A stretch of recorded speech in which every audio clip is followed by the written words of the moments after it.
Mga pagbasa ng mga salita ng makapangyarihang Diyos. Paglalantad sa mga Antikristo.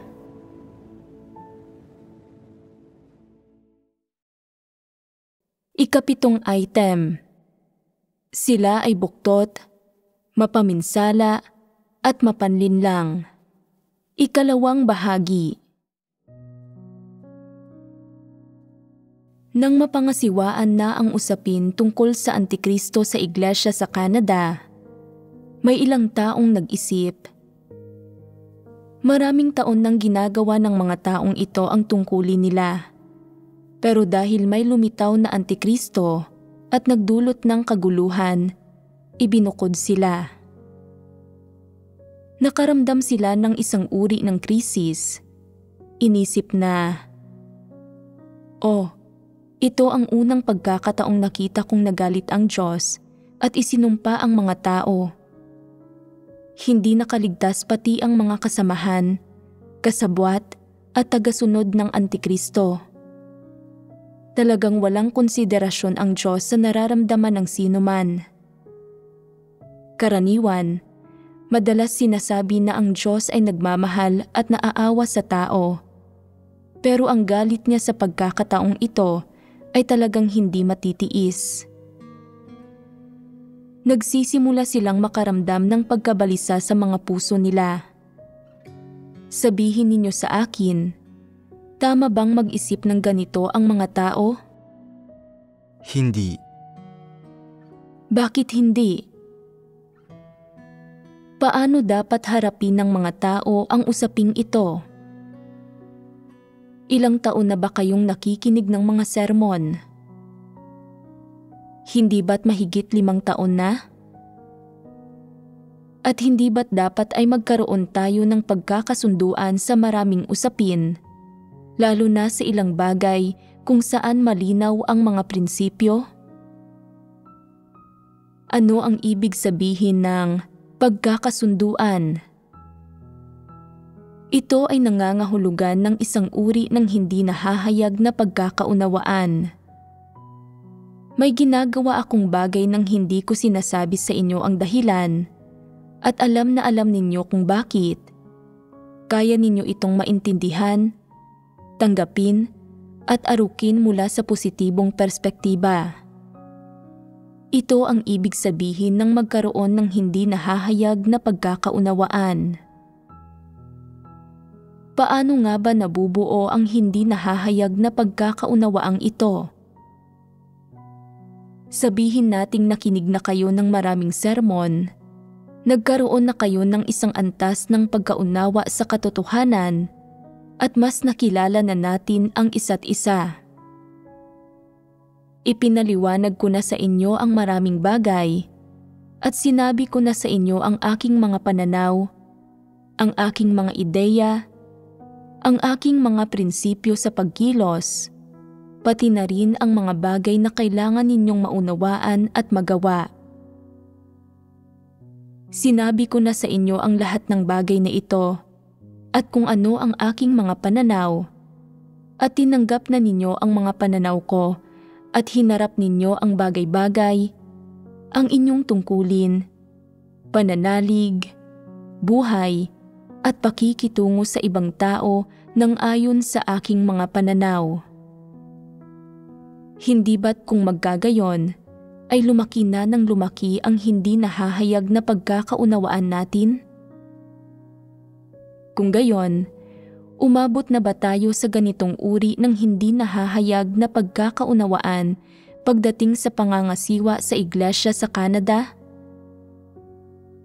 Kung hindi ko ipinaliwanag ang usapin tulad ng ginagawa ko ngayon, ano kaya ang magiging resulta ng ating hindi nahahayag na pagkakaunawaan?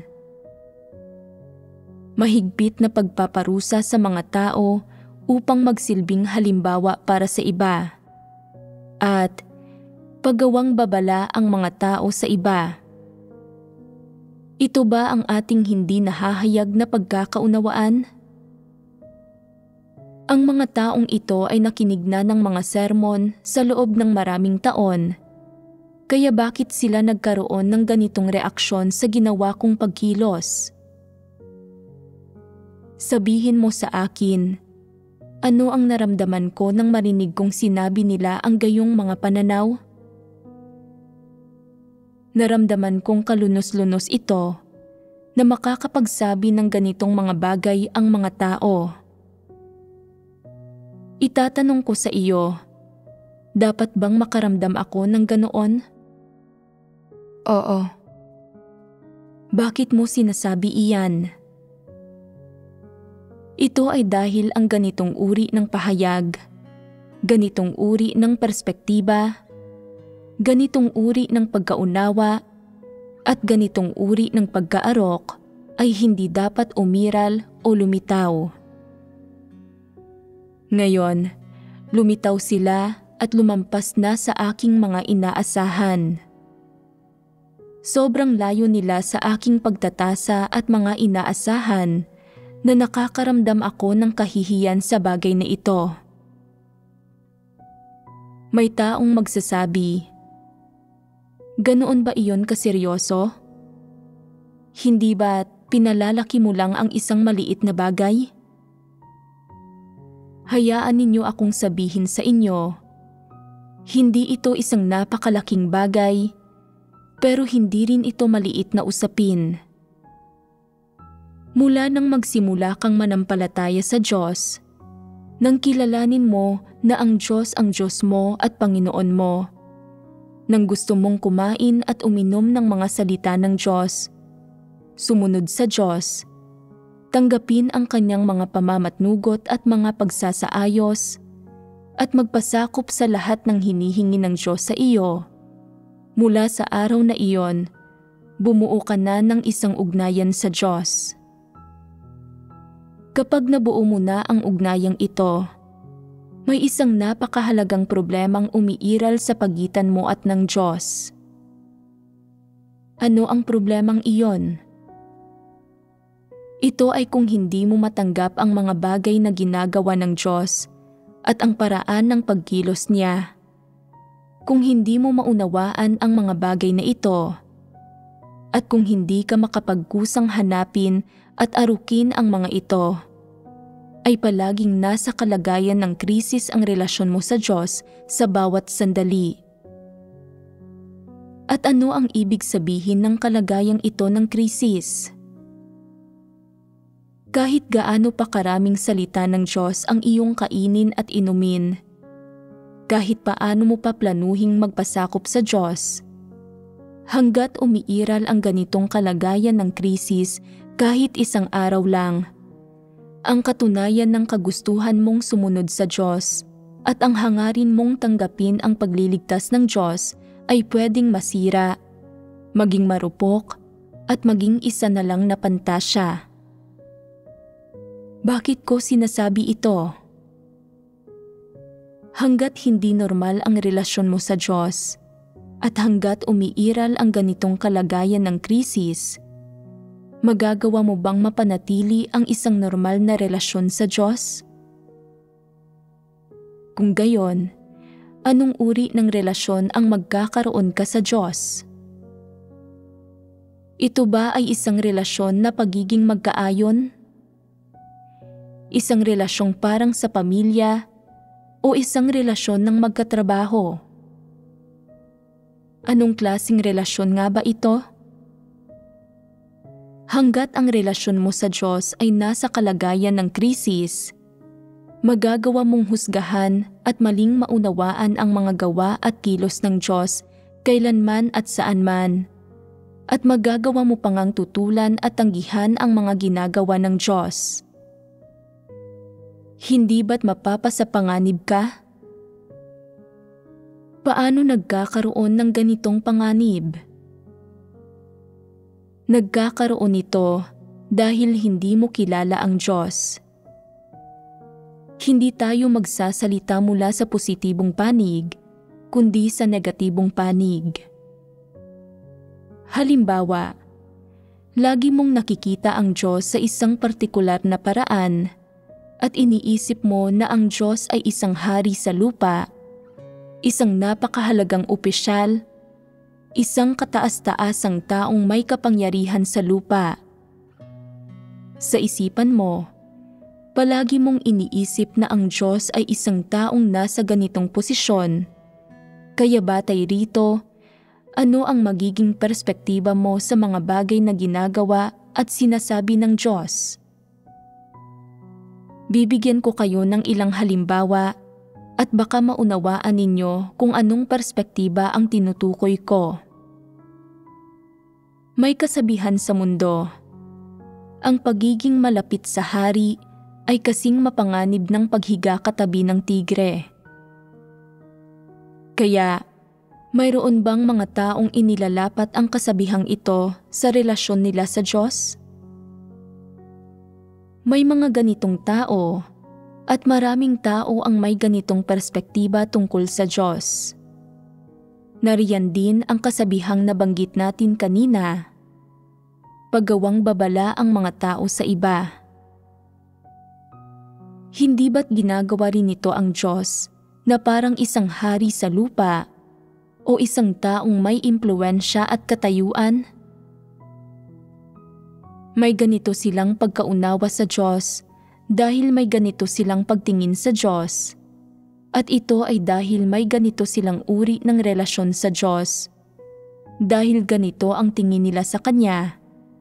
Dahil ganito ang pagkakaunawa nila sa Kanyang pagkakakilanlan at katayuan, na itinuturing nila ang Diyos na tulad ng isang taong may katayuan sa mundo. Natural lang ito. May isa pang kasabihan na nagsasabing, paano ba matitiis ng isang tao ang panghihimasok sa kanyang nasasakupan? Isa itong paraan para ilarawan ang mga makamundong hari at mga taong may katayuan at impluwensya. Pwedeng kilala o dati nang nakasalamuhan ng ilan sa inyo ang mga ganitong tao at marahil ay inilalapat din ninyo ang kasabihang ito sa Diyos. Ibig sabihin, kapag may ginagawa o sinasabi ang Diyos, pwedeng iniuugnay mo ang mga kasabihang ito sa Kanya at ganito ang tingin mo sa Diyos. Kung ganito ang tingin mo sa Diyos at ganito ang perspektiba mo sa Kanya, ano nga ba ang magiging relasyon mo sa Diyos? Magiging pagsalungat ito. Kahit gaano mo pahangaan o katakutan ang Diyos sa isipan mo, gaano mo man kayang maging masunurin at gaano mo man kayang magpasailalim sa Kanya, at kahit ano pa ang saloobin mo sa Kanya, mananatiling pagsalungat ang relasyon mo sa Diyos. Pwedeng iniisip ninyo na sa pagsasalita ng ganito, ang mga sinasabi ko ay parang medyo mahirap unawain. Pero kung pag-iisipan ninyo ito ng mabuti, hindi ba't nakikita ninyo na ganito nga ang mga bagay? Nang mapangasiwaan ko na ang usapin tungkol sa Antikristo sa iglesia sa Canada, hindi ko ipinaliwanag ng maingat at detalyado sa inyo ang mga bagay. At hindi ko sinabi sa inyo ang mga dahilan kung bakit ko pinangasiwaan ang mga taong iyon. Kaya maraming tao ang nag-alala tungkol sa kanilang kinabukasan at tadhana. Saan nagmula ang pag-aalalang ito? Nagmula ito sa maling pagkakaunawa ng mga tao sa Diyos at hindi pagkakilala sa Diyos. Ito ang ugat na dahilan. Kung ang pagkaunawa ninyo sa Diyos ay umaayon sa diwa niya, halimbawa, kung ang pagkaunawa mo sa pagiging matuwid, awtoridad, at karunungan ng Diyos ay naaayon sa katotohanan, kahit ano pa ang gawin ng Diyos, kahit pa hindi mo nauunawaan ang mga dahilan at hindi mo nauunawaan ang mga layunin ng Diyos, magiging mali ba ang pagkaunawa mo sa Diyos? Hindi. Tiyak na hindi. Nang mapangasiwaan ko na ang usapin sa iglesia sa Canada, may ilang taong nagsabi, Ginawa ito para gawin silang babala at takutin kami. Ano bang problema nila? Naaayon ba sa katotohanan ang sinabi nila? Nagpapakita ba ito ng tamang pagkaunawa? Hindi. Bakit hindi? Sasabihin ko sa inyo ang isang napakasimpleng bagay. Salungat sa tunay na sitwasyon ang pagkaunawa nila. Hindi ganoon ang mga katunayan at mali ang pagkaintindi nila. Hindi ba't simpleng bagay lang na sabihin iyon? Kaya bakit kayo nagsisikap ng husto para maipaliwanag ang isyung ito? Hindi ko kailanman naisip iyon at hindi ko kailanman ninais na takutin ang sinuman. Patuloy na pinapabuti ng karamihan ng tao ang pagiging epektibo nila sa tungkulin nila sa paglipas ng mga taon. Kaya ginagawa ba nila ngayon ang kanilang tungkulin ng abot sa pamantayan? Hindi. Hindi pa. Pero ang mga taong ito ay nasa proseso na ng pag-abot sa pamantayan sa tungkulin nila. At kung may anumang maliliit na issue, pinalalampas ko na lang ito. Sa prosesong ito, pwedeng may mga taong nagdudulot ng kaguluhan, may mga nagpapaliban, o may maliliit na isyung lumilitaw sa ilang tao. Pero sa pangkalahatan, maayos sila. Gayunpaman, may isang bagay na hindi ninyo dapat kalimutan. Pumarito kayo para gawin ang tungkulin ninyo. Kahit gaano pa kayo magpakahirap magtrabaho, o gaano man kayo magdusa, o gaano man kayo mapungusan, dapat ninyong pasalamatan ang Diyos. Ibinigay sa inyo ng Diyos ang pagkakataong ito para maranasan ninyo ang iba't ibang uri ng sitwasyon at magkaroon kayo ng sari-saring personal na karanasan. Isang mabuting bagay ito, at lahat ng ito ay ginagawa para maunawaan ninyo ang katotohanan. Kaya, ano ba ang pinag-aalala ninyo? Laban kanino ba kayo nagbabantay? Hindi na kailangang maging ganoon. Normal lang ninyong hangarin ang katotohanan. Hanapin mo ang tamang lugar para sa iyo at gampanan mo ng maayos ang iyong tungkulin at ang gawaing napupunta sa iyo at sapat na iyon. Hindi masyadong malaki ang hinihinging ito sa inyo.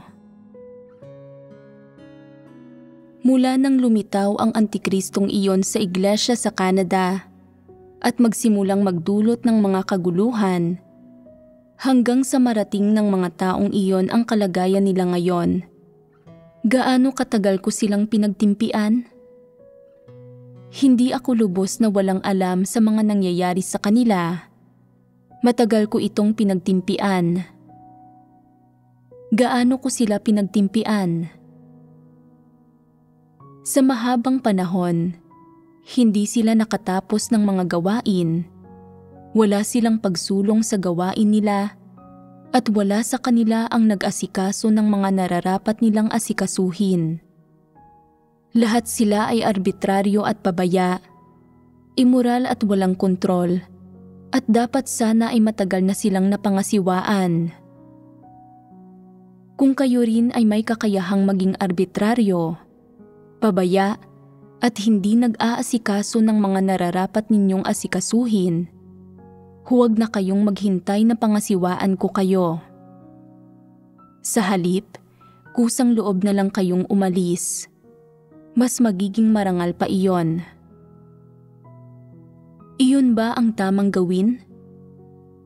Hindi. Hindi rin iyon ang tamang gawin. Huwag ninyong patuloy na isipin ang pag-alis.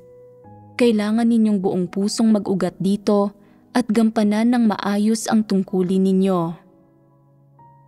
kaya man ninyo o hindi na gawin ng maayos ang inyong tungkulin, kahit paano man lang ay isapuso ninyo ang inyong ginagawa at siguraduhing natapos ninyo ang lahat ng inyong gampanin sa huli. Huwag kayong maging isang tumatakas. May ilang taong nagsasabi, mahina ang kakayahan ko. Hindi ako gaanong nakapag-aral at wala akong talento.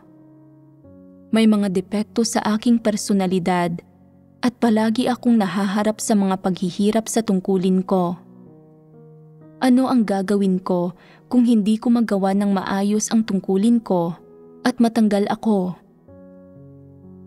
Ano ba ang ikinakatakot mo? Kaya mo bang tapusing mag-isa ang gawaing ito? Ginagampanan mo lang ang isang bahagi. Hindi naman hinihingi na ikaw ang gumampan ng lahat. Gawin mo lang ang mga bagay na dapat mong gawin. Sapat na iyon. Hindi ba't natupad mo na ang mga responsibilidad mo kapag nagkagayon? Napakasimple lang nito. Bakit ba laging sobra kang mapaghinala? Natatakot kang malaglagan ng dahon ang ulo mo at mabiyak ito, at inuuna mong isipin ang sarili mong mga plano para sa maaaring mangyari. Hindi ba't wala itong kwenta? Ano ang ibig sabihin ng walang kwenta?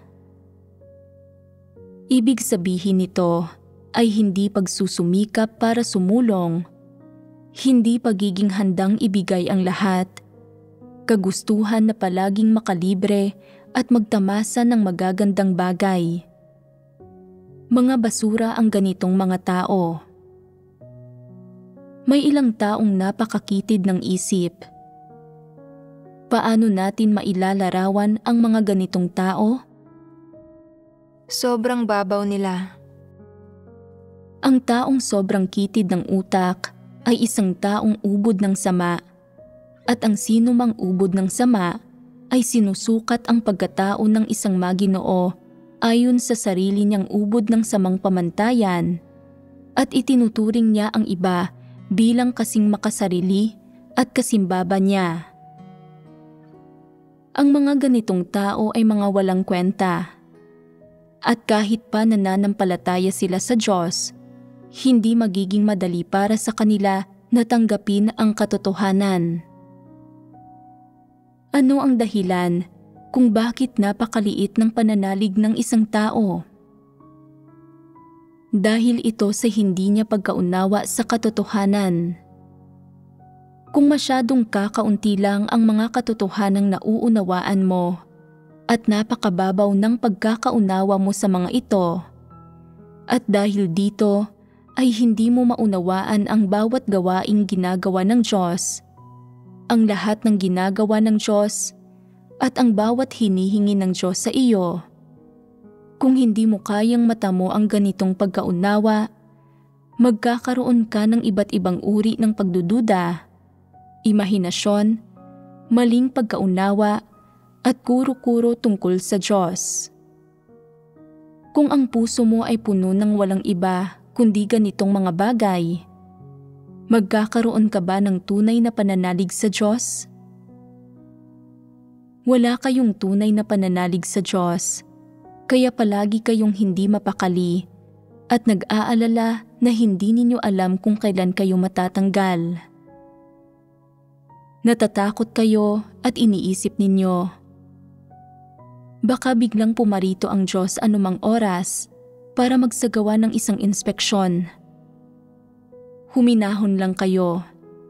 Hanggat ginagawa ninyo ng maayos ang mga gawaing ipinagkatiwala sa inyo ng sambahayan ng Diyos, kahit pa medyo kulang kayo sa inyong paghahangad sa katotohanan at sa buhay pagpasok, palalampasin ko na iyon. Pagdating naman sa kung paano ang pagdalo ninyo sa mga pagtitipon, pakikinig sa mga sermon, ang buhay iglesia ninyo, at ang pagkain at pag-inom ninyo ng mga salita ng Diyos, hindi ko tututukan ang mga bagay na iyon at hindi ko kayo aabalahin pagdating sa inyong gawain. Bakit hindi ko kayo aabalahin? May ilang mga dahilan. Una, mas pamilyar kayo kaysa sa akin pagdating sa iba't ibang kasanayang propesyonal. Sa proseso ng gawain nitong mga nakaraang taon, dapat ay humusay na kayo pagdating sa inyong karanasan o mga kasanayang propesyonal at nakabuo na kayo ng programa para sa gawain ninyo. Maging ito man ay nakasulat o pasalita, dapat ay nakapagbuod na kayo ng ilang alituntunin at regulasyon. Hindi ko alam kung anong paraan ng paggawa ang ginagamit ninyo at wala akong balak guluhin ang inyong mga plano sa paggawa at pamamaraan ng paggawa. Maaari ninyong sundin ang mga sarili ninyong estilo o pattern o mga alituntunin at regulasyon at gawin ang trabaho sa paraang madali at maginhawa na magpaparamdam sa lahat ng kalayaan at kaluwagan at magdudulot ng mataas na antas ng kahusayan. Ibig sabihin, binibigyan ko kayo ng buong kalayaan sa inyong gawain. Kahit minsan ay umiikot ako sa mga iglesia, iniiwasan kong makaharap kayo para hindi ninyo ako makita. Sinisikap kong gawin ang lahat para makaramdam kayo ng kalayaan at kaluwagan. Bakit ko ito ginagawa? Wala sa inyo ang masyadong pamilyar sa mga kasanayang propesyonal. Kailangan ninyong dahan-dahang matutuhan ito bilang bahagi ng proseso ng pag-aaral. Sa pagkatuto man ng mga kasanayang propesyonal o sa pagpasok sa katotohanan, lahat ng tao ay may kani-kanilang bilis ng pagsulong at antas ng kahusayan. Hindi mo pwedeng pilitin ang mga tao na gawin ang mga bagay na lampas sa kanilang kakayahan. Kailangang dumaan ang mga tao sa isang proseso, makaranas ng kabiguan, mga dagok, o matuto ng ilang aral mula sa mga pagkakamali nila at dahan-dahang bumuo ng isang paraan ng pasulong at maging dalubhasa sa ilang prinsipyo sa lahat ng larangan. Sa ganitong paraan sila susulong. Mayroon kayong sari-sariling estilo ng paggawa at sari-sariling pamamaraan. Hindi magiging angkop kung aabalahin ko pa kayo sa mga usaping ito. Kaya bihira akong sumali sa mga talakayan tungkol sa mga bagay na ito na may kinalaman sa inyong gawain. Ito ang dahilan na may kaugnayan sa inyo. Mayroon ding pangunahing dahilan na may kinalaman sa akin. Magiging matapat ako sa inyo. Ang lahat ng kaya ninyong makita at isipin sa mga kasanayang propesyonal man o sining, at lalo na sa katotohanan, ay mukhang napakababaw para sa akin. Makakayanan ba ninyo kung susubukan kong pilitin kayong makagawa ng mas mabilis na pagsulong? Hindi ninyo kakayanin. Kung kikilos ako kasama ninyo ayon sa nais ko, malalampasan ng mga hinihingi ko sa inyo ang kasalukuyan ninyong tunay na antas ng mga kasanayang propesyonal at ang tunay na tayog ninyo pagdating sa buhay pagpasok. Ayaw ko itong gawin dahil magiging sobrang nakakapagod iyon para sa akin at magiging masyadong mabigat iyon para sa inyo. Pareho tayong malalagay sa isang alanganing sitwasyon at hindi iyon mabuti. Hindi ito ang nais kong makita. Ito ang mga naiisip ko tungkol sa bagay na ito at ganito ang lagay ng bagay-bagay. Dahil sa dalawang dahilan, isang may kaugnayan sa inyo at isang may kinalaman sa mga naiisip ko sa bagay na ito, kaya't ganito ko pinangasiwaan ang bagay-bagay. Ang pangangasiwa ng ganito sa mga bagay ay angkop para sa inyong unti-unting paglago. Pagdating naman sa buhay pagpasok, mayroon kayong mga aklat ng mga salita ng Diyos. May iba't ibang uri ng pagtitipon at sermon, at mayroon ding mga leader at manggagawang nagdidilig at sumusuporta sa inyo.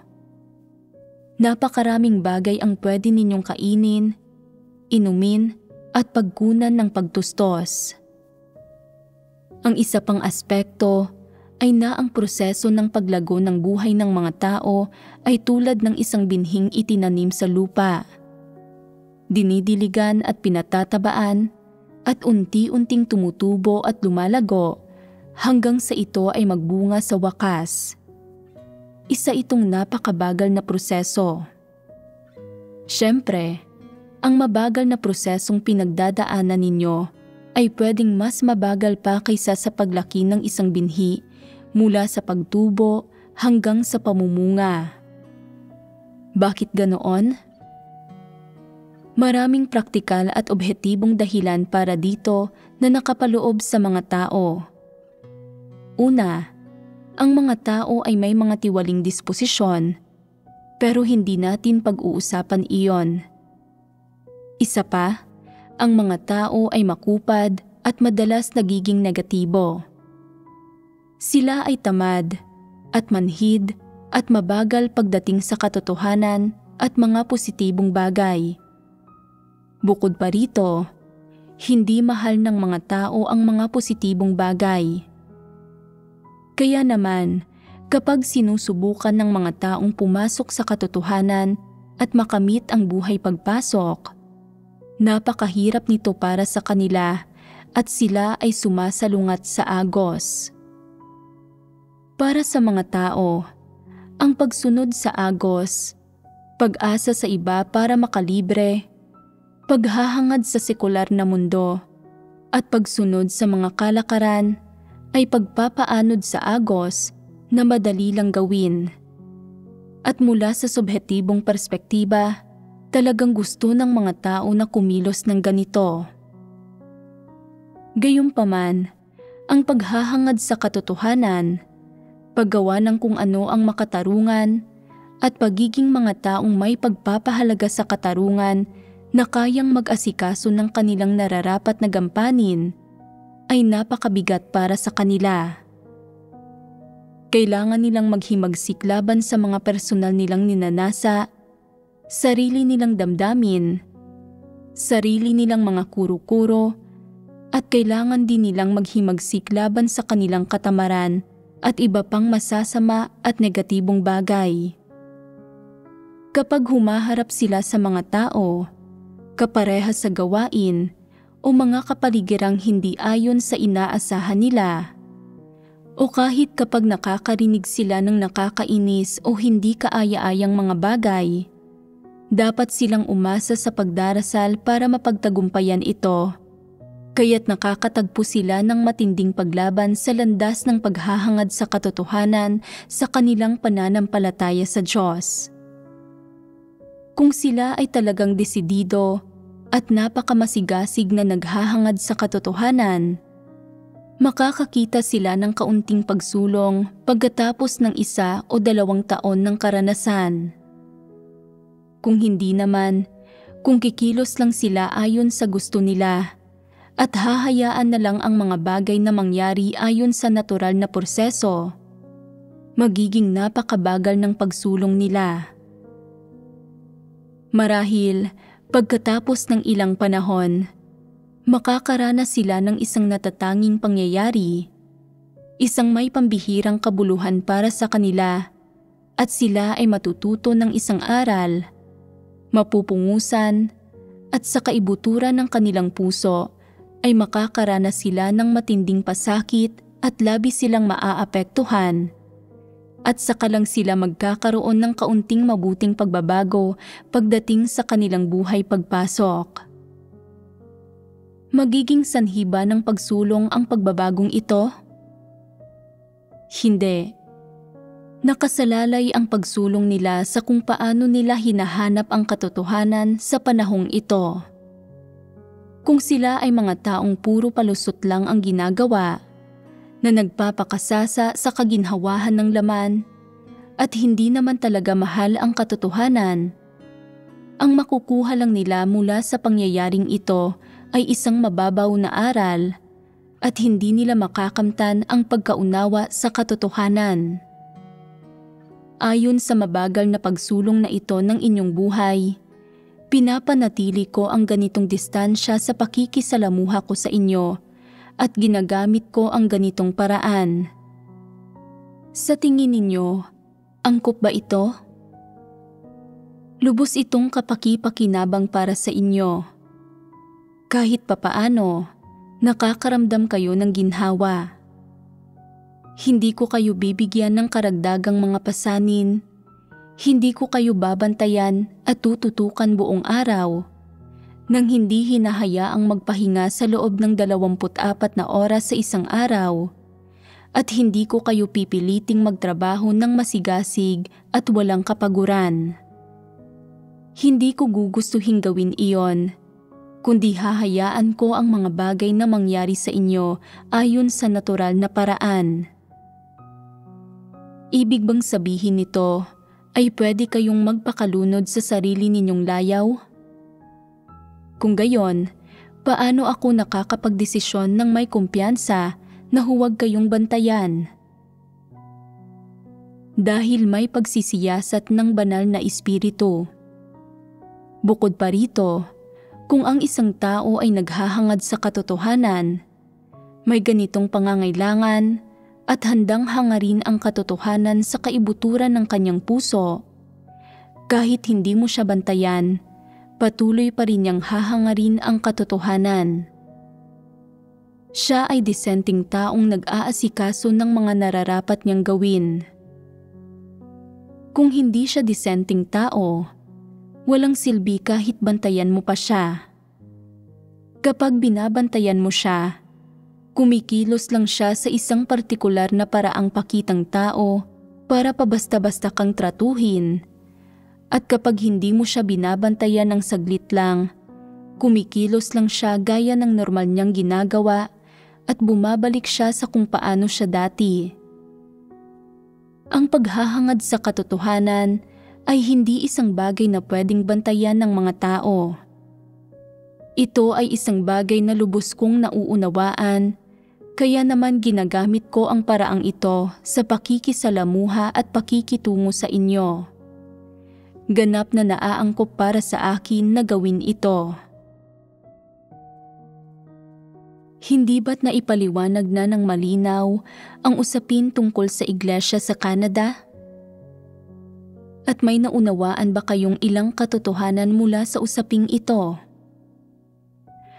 Kung muli kayong mahaharap sa ganitong usapin sa hinaharap, sasabihin pa rin ba ninyo na ito ay isang kaso ng mahigpit na pagpaparusa sa mga tao upang magsilbing halimbawa para sa iba at parusahan sila para maging babala sa iba? Bago nangyari ito, pakiramdam mo ay walang sino mang makasisira sa iyong relasyon sa Diyos at na ikaw ay kaayon na ng Diyos. Pero, nang makaharap mo ang usaping ito, ang katiting na tayog mo ay nabunyag. Anong tayog? Akala mo ay kaya mong magdala ng mabibigat na pasanin at magtiis ng hirap, na ang iyong determinasyon at pananalig ay mas malaki na kaysa dati at na malapit ka ng maperpekto. Ito ang maling pananaw na kinikimkim mo sa puso mo. At ano na ang iniisip mo ngayon? Medyo wala pa sa gulang ang pag-iisip mo. Tingnan mo ako. Ganito ang itsura ko sa panlabas. Nahahawakan ako at nakikita. Ang personalidad ko ba ay maituturing na bukas at malinaw? Batay sa personalidad ko, hindi ako ang tipo ng taong gagawa ng palihim sa likod ninyo kapag may issue at hindi kayo sasabihan ng anuman. Lihim na kumikilos at pinapahulaan sa inyo kung ano ang mga layunin ko. Hindi ako ganoong klasing tao. Kahit ano pa ang isyong lumitaw, Palagi ko itong ipinapaliwanag ng malinaw sa inyo. Gayunpaman, nagagawa pa rin ninyong bumuo ng mga gayong teorya at sabihing, ito ang pinakamataas kong pagkaunawa sa Diyos. Ano sa tingin ninyo ang pagkaunawang ito? Natuto na kayo ng aral ngayon, hindi ba? Masasabi bang ito ang naging pinakamalaking kabiguan sa pag-unawa ninyo sa Diyos? Naririnig ninyo ang mga salitang sinasabi ko at nakikita ninyo ang aking anyo, at ako ay isang taong may laman at dugo na mahahawakan at makikita. Ginawa ko iyon at wala ni isa man sa inyo ang nakaarok dito at hindi tayo nagkaroon ng isang pinagkasunduan. Wala man lang tayong kahit kaunting hindi nahahayag na pagkakaunawaan. Napakalayo mo sa Diyos. Malayo ka pa sa pagkaunawa sa Diyos. Ito ay mga tunay na salita. Ito ang tunay na sitwasyon. Huwag mong isipin na dahil kaya mong gumanap ng kaunting tungkulin, maraming taon ka nang nananampalataya sa Diyos at kaya mong magsalita tungkol sa ilang doktrina ay nauunawaan mo na ang Diyos. Sasabihin ko sa iyo, wala pa sa gulang ang pag-iisip mo. Huwag mong isipin na talagang may alam ka na. Sa totoo lang, malayo ka pa sa pagkaunawa sa Diyos. Wala ka pa nga sa bingit ng pagkaunawang ito. Pwedeng mabunyag ang mga tao sa anumang bagay, at may ilang taong nabunyag na ng usaping ito ng pangangasiwa sa iglesia sa Canada. Kailangang patuloy na lumago ang mga tao at patuloy na maunawaan ang kanilang sarili at ang Diyos sa pamamagitan ng iba't ibang sitwasyon at pangyayaring ito para matutuhan nila ang mga gawa at disposisyon ng Diyos, maunawaan ang kanilang paghihimagsik, maunawaan kung ano ba talaga ang relasyon nila sa Diyos, at malinaw na makita kung nasa anong antas na ang kanilang pagkaunawa at kaalaman sa katotohanan at pagkaunawa sa Diyos. Sa pamamagitan ng mga usaping ito, masusukat ang tunay mong tayog at ang tunay mong kalagayan. May natutuhan ba kayong aral sa pagkakataong ito? Sikapin ninyong huwag magkaroon ng ganitong uri ng pagkaunawa sa susunod. Sobrang nakakasakit ito. Sobrang hindi ito kapani-paniwala. Sa tingin ninyo, sulit bang gumugol ng napakahabang oras para ipaliwanag ang usaping ito? Hindi na sana dapat kailangan. Bakit ko sinasabing hindi na sana dapat kailangan?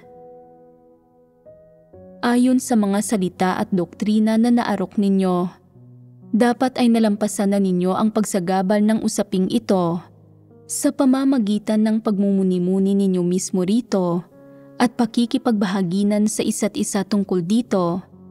Dapat ay naunawaan na ninyo ito ng medyo dalisay nang hindi nagiging sobrang tindi ang inyong pagkaunawa. Pero ang kinalabasan, lumitaw ang matitinding pagkaunawa, kaya kinailangan kong makipagbahaginan tungkol sa ilang partikular na detalye. Hindi ba't naliwanagan na ngayon ang inyong puso matapos ninyong makinig sa pagbabahagi ng ito? Wala na dapat kayong mga iba pang ideya ngayon tungkol sa usaping ito, tama? Kaya, sa tingin ba ninyo, ay naging labis ang paraan ko ng pangangasiwa sa mga taong iyon? Tapusin na natin dito ang talakayan tungkol sa usaping ito.